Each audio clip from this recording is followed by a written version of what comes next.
Warning, the stories you're about to hear are detailed accounts of shenanigans, pranks, and some mistakes that are meant to replicate the sort of discussions that veterans have when they reunite over a cold beverage and do not depict the professional daily actions of the military at large. We hope to make you laugh, but not to disrespect our proud men and women in uniform. Listener discretion is advised.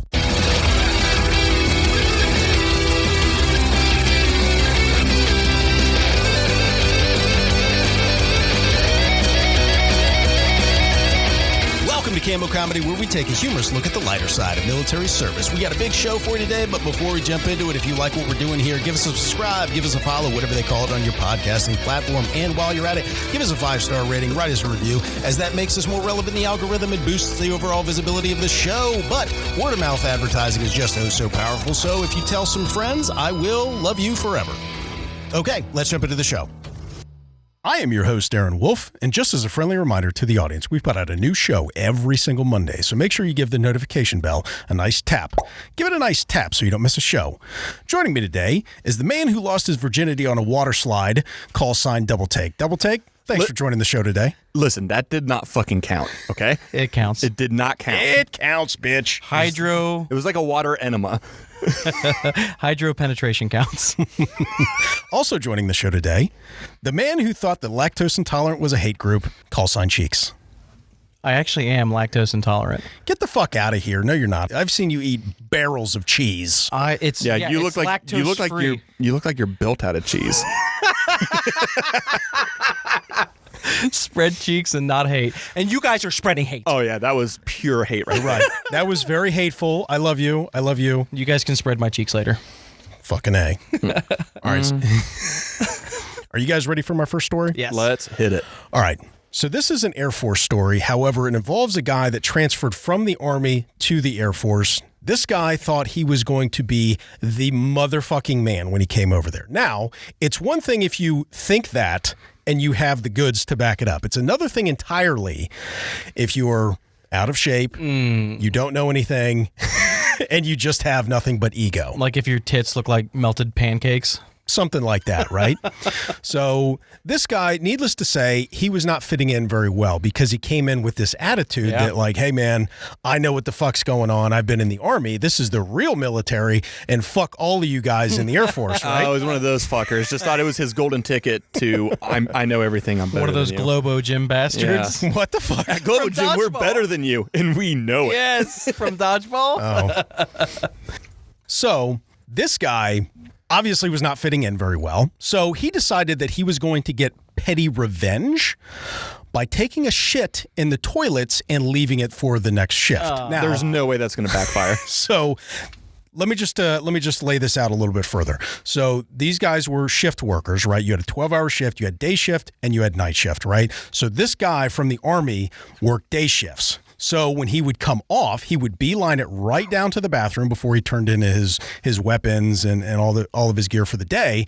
He would take and leave a shit and then go back and turn in all of his stuff, right? Now, as you can well imagine, monitoring toilets is not high on like supervisors' priority charts unless it's needed, right? So one of the night shift guys, after a couple of days of this, is like, hey, he goes to the day shift supervisor and we're like, all right, man, who the fuck is blowing up the motherfucking toilets and leaving the fucking shits in there? Yeah. I don't fucking know. So the two supervisors, day shift and night shift, they kind of have an idea of maybe who it might be, but what you don't want to do is accuse anybody before you have like proof. So they set this motherfucker up. They're like, okay, here's what we're going to do. Before shift change, I'm going to go through the bathrooms and make sure everything is clear. Then we're going to watch on the security camera to see who goes in there, right? And then we're going to do a check afterwards, and once we finally get the goods on this, the only way to cure it is you got to bust them out and embarrass them, right? Bathroom In recon front mission. of everybody. So, in pure fashion, the supervisors devise this plan, and then they wait, right? So they're waiting, and in comes the outgoing shift. This prior Army guy, he parks, he goes right to that bathroom that had just been cleared by the day shift supervisor, leaves a huge shit, and then they see him beelining down to go turn in his weapons and equipment. So they, just to make sure, they go in and make sure, okay, there's the shit, there's our culprit. So he is in the middle of clearing his weapon and turning in for the duty day. And they go in and confront him. They're like, hey, man, you need to go fucking flush the toilet, and you're probably going to need to clean that shit up because you keep fucking leaving disgusting shits in there for the other flight. And is this in front of like the other This flight is in members? front of everybody. So this calling guy him out. Yes, they call him right the fuck out because this is the only way you cure stuff like this. And Absolutely. he's just like, I have a problem with being accused. They're like, nah, bitch, we got you dead to rights. Like, there have been some complaints. This is not your first time Pulling doing up it. the camera. Come here. Look at this. Explain this. How do you explain this? And that's kind of what they did. They're like, listen, we weren't just going to go around and willy-nilly accuse people, right? So they were just going to make sure that they had him dead to rights. They got this bitch dead to rights. They're like, look, before you leave, you're going to have to clean all of the motherfucking bathrooms because you deserve a little bit of a punishment. That would have been embarrassing as fuck. So this guy was forever remembered as the logger. He's got a call sign. Because he was leaving huge logs in the toilet, man. He was fucking disgusting. That's funny. Oh, shit. All right, so I'm going to start the next story. All right. So before I get into the details. Thanks for announcing that, nerd. Yeah, right? What, are you going to finish the next story, too? Joke God one. damn it. Yeah, you're right. Joke one. He lost his virginity on a water slide. Joke two. All right. I hate you guys. No, you're right. That was bad verbiage. Fuck you, double take.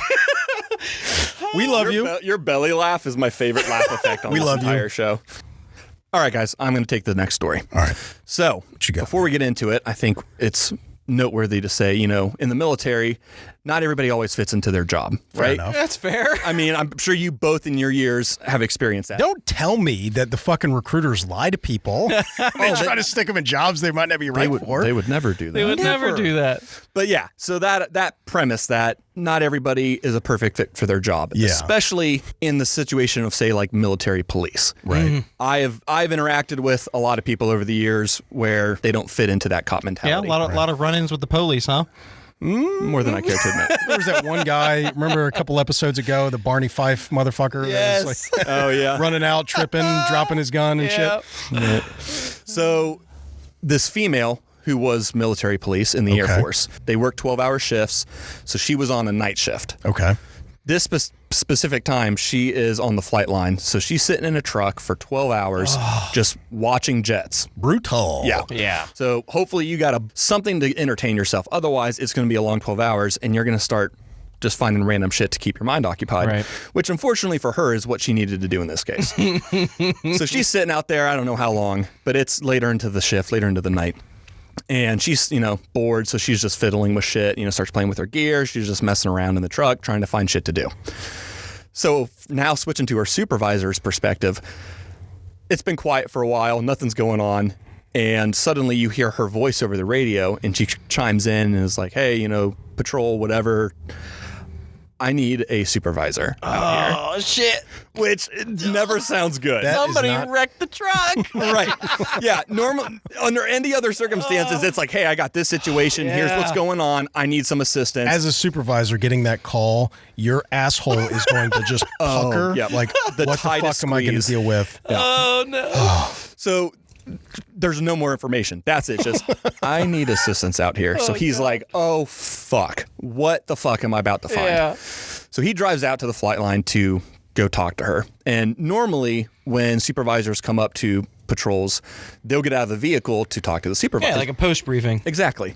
Well, she doesn't get out of the truck, but he can see her sitting right there. So he's like, all right, well, this is weird. What's going on? So he gets out of his truck, walks up to her, This is an ambush. and he's looking in and he's can't believe what he's seeing. And he's like, holy fuck. She's handcuffed herself to the fucking steering. No. So she was sitting there bored, just playing with her shit. And, she takes out her handcuffs and she's like, do. Oh, what do these feel like when they're on? Clicks the first one on, fucking around with it more. And I don't know what made it go through her mind, but she's like, I just do. In her defense, you got to practice. Yeah, but not like this. Puts her other hand through the steering wheel and click, puts the other one in. Oh, what the fuck, man? And it's important to know that before she did this, she did not verify if she had a key. Oh, what an idiot. Oh, no. And it turns out That's all on you, she dumbass. didn't. Oh, my God. So she's handcuffed herself to the steering wheel, doesn't have a key. Also, I don't know how or how long it took her to get to it, but she might have been sitting there for a while because her radio was in her She had to, gear. finagle. So she had to squirm around and get to an angle to key her mic. Exactly. So this is what the supervisor walks up to. How many times did she think he was keyed up and she's trying to ask for help? I need help. Please. It's been hours. Yeah. So the supervisor's like, you got to be fucking kidding me. So he uncuffs her, gets her out of the truck, and I don't know what conversation followed that, but following that situation, it couldn't have been a good conversation. No. I mean, you're losing all credibility as a military police after handcuffing yourself to a fucking truck. How are you ever going to be authoritative to the people you work with again? If somebody steps out of line, they'll be like, yeah, okay, handcuff Sally.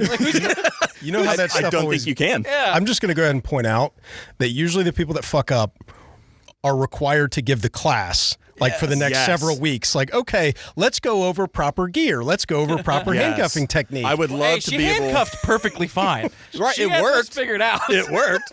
I would love to know, to follow up, if there was a way to know if she had to do that fucking safety brief. Yeah. Oh, that's awesome. Yeah. Next story we have is going to have 4 people. We'll have 2 named characters because they're the main characters here, all right? Okay. Calvin and Will.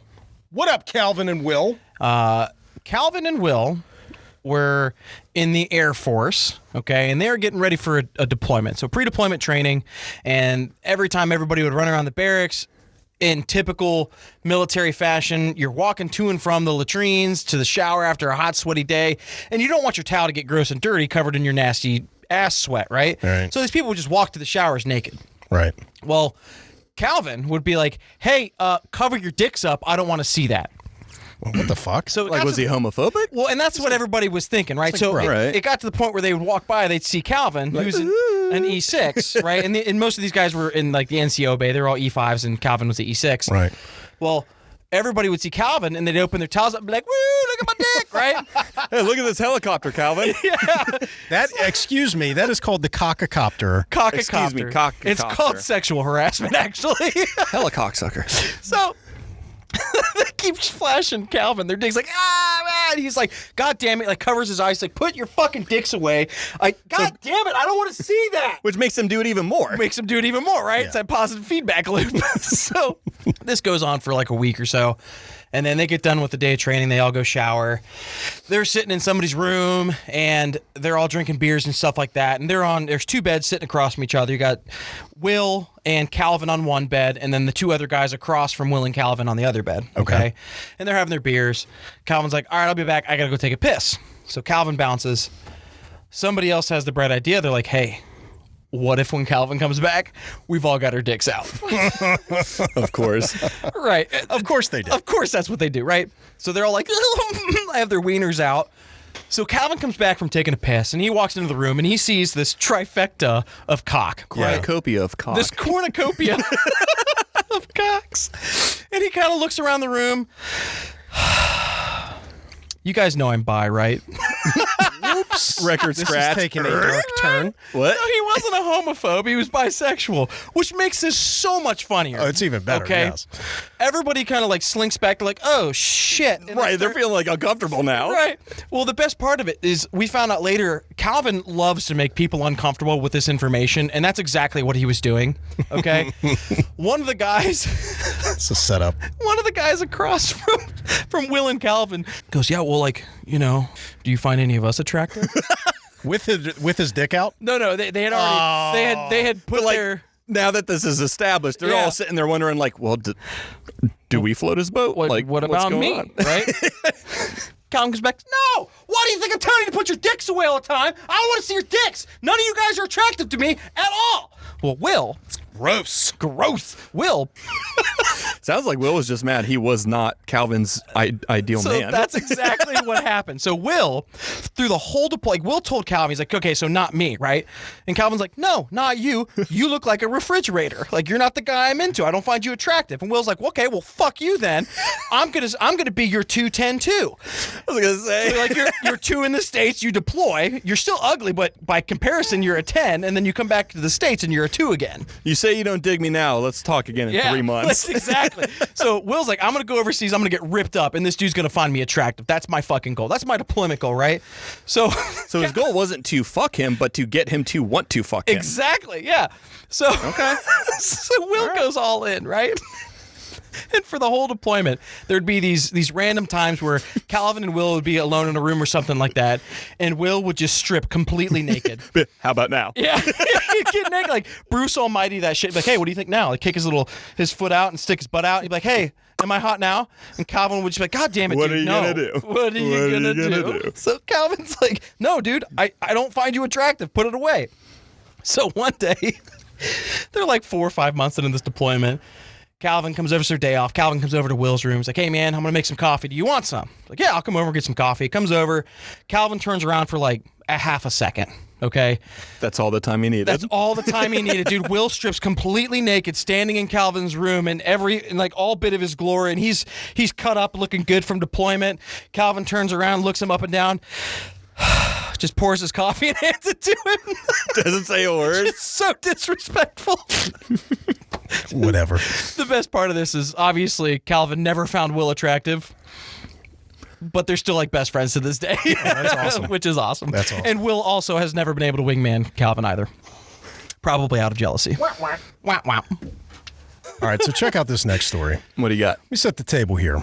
We've got 4 main characters. We're going to call them Billy, Mike, Mary, and Jan, right? So it's important to note that Billy and Mike are in the military together. Now, Mary and Jan are civilians, but they happen to be in a friends group with Billy and Mike, right? It's also important to note that Mike and Mary are dating.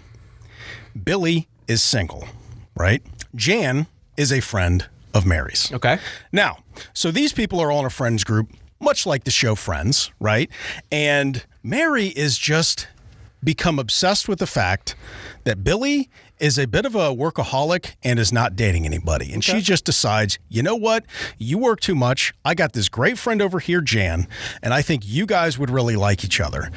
Billy's like, hey, you know what? I really appreciate it, but I'm not really into setups. I kind of got my own thing going on right now, but thank you, but no thank you. Well, yeah, you never know what you're going to get. Yeah, no offense to you, but it's always awkward when you get set up. And, Billy's just like, you know what? I'm going to pass. Every couple with single friends always thinks that they should date. Right. Mary does not take no for an answer. For about 3 weeks, maybe 4, Mary is insistent, listen, you don't understand. Like, you and Jan would be fucking perfect together, and you're not even going to give her a chance? Just give her a chance. Like, you can always say no. I'm He already did say no. trying to say no. Like, I've been trying to say no for all this time. She's like, look at me. You will go out with her. So this is Calvin and Will all over again. So Billy, Shit, it is. Billy is just like, you know what? Fine. I'll give it a chance. Like, we'll go on a date, see if there's a connection or whatever. But really, like, Billy's just kind of thinking, like, I want to give additional ammo here. She's obviously not taking no for an answer, so now I'm going to have Maybe to this will shut her up. Yeah, maybe this will shut her up, right? Billy and Jan go out a couple of times. It's not a love connection, just as Billy kind of anticipated and said, hey, you know what, Mary? I gave it a shot. I'm not really that into Jan. And Mary goes, that's for the best. You know what? She had herpes anyway. What? What the fuck? Billy's like, excuse me? When did you find this out? And Mary's like, I found this out right before you guys went out on your first date. She confided in me. And then Billy's like, excuse me? That would have been some very important information for you to give. Yeah. Now, no shade, but like a lot of people like to avoid this kind of a thing when they're going into the dating. Well, you only catch herpes once, to be fair. Okay, like you're always looking at the negative here. Like you got to look at the brighter side of things, right? Now, Mary's birthday was coming up, and she was having a big blowout at her house, right? Billy and Mary are now in a bit of a fight because Mary was like, oh, come on, you're fucking overreacting here. You're being such a baby about this whole fucking thing. It's not like I didn't tell you. Till after. Yeah, and that was Billy's point. Billy was like, you should have told me when you found out that information so I had all the information to go forward. But Mary was saying that because she had been so insistent and he had not really been all that feeling it, she didn't want to look stupid. She just wanted to be right. And then she was like, well, I didn't think that you guys were going to do anything. Like she knew that you were a now she's gentleman. fucking backtracking. How the fuck would she know? How the fuck would you know? Like, what, were you hiding in the bushes or something like that to make sure that it doesn't go far and you're going to like light a flare off or something like that? Be like, hold on a second. I got some information. Herpes! Hiding behind a pillow fort in a hotel room. That could be With a sign that says, don't do it. Yeah. So Mary and Billy had a bit of a fight over this. And like I said, and Mary's birthday was coming up, right? So Jan was going to be at the party. And Billy's like, you know what? Let me just go ahead and recuse myself from this because I'm on the outs a little bit with Mary. I don't want it to be uncomfortable for Jan. She should be there for her friend and all that kind of stuff like that. Now, Mike, who is friends with Billy, was trying to explain to Mary, like, I think you've gone a little bit far and you might owe our friend Billy an apology. And she's like, no, like I didn't do anything wrong. So during the birthday party, Mike stands up and goes, may I have your attention, please? And now Mary's thinking, my boyfriend is going to give a nice toast right here at my birthday party, right? Shit. No. So Mike says, I need to poll the audience. And then he goes through to explain the entire setup, the herpes, all that stuff. Now, it's important to note that he holds back on names. He just uses a generic situation and say, what would you think about a friend that did this? Do you think that this friend should give the other friend an apology? Everybody at her birthday party is like, fuck yeah, you deserve a fucking, that guy deserves an apology. Oh my God. Now, there's a lot of people.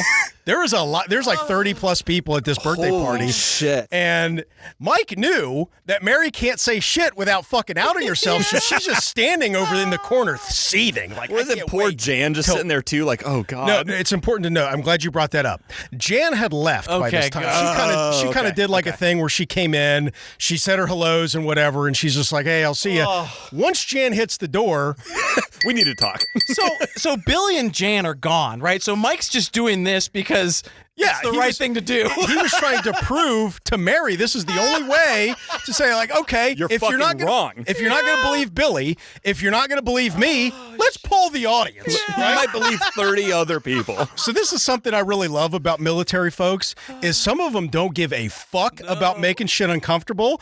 And it was just, and I'm happy to point out too, that Mike and Mary did not break up over this, right? But once everybody left, like she came over and punched him right in the chest and was like, what the fuck was that? Well, did she finally admit it and apologize? She did admit later on that she was like, okay, you know what?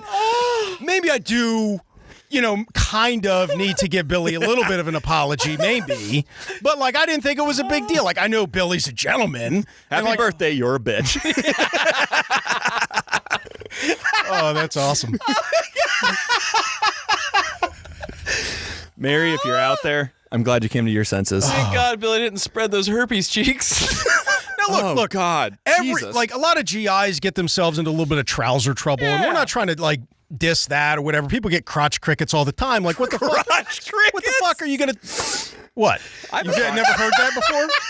Cheek has a crotch cricket. No, that's my dick. It's just a little guy. Spread the cheeks. But look, like we're not dunking on anybody that might get a little bit of trouser trouble or anything like that. Just like, look, as a friend, like if you have certain information, I think it's only fair that you give that information to your other friend so they can make an informed decision. Yeah. There is nothing wrong with having to deal with those types of things. But just making sure that the involved parties, concerned parties, know is the right way to go about it. Right. But sometimes, like when you dig your heels in and you must play matchmaker, that can be problematic because now you're like, okay, I'm going to look like a huge dickhead. She was in too deep. If I say, hey, I know you weren't really into this and I insisted, but here's another reason you might not want to be into this. Hey, thanks for checking out the Cammo Comedy Show Podcast. If you like what we're doing here and you want to participate in this community, there are many different ways that you can contribute. First and foremost, tell somebody about the show.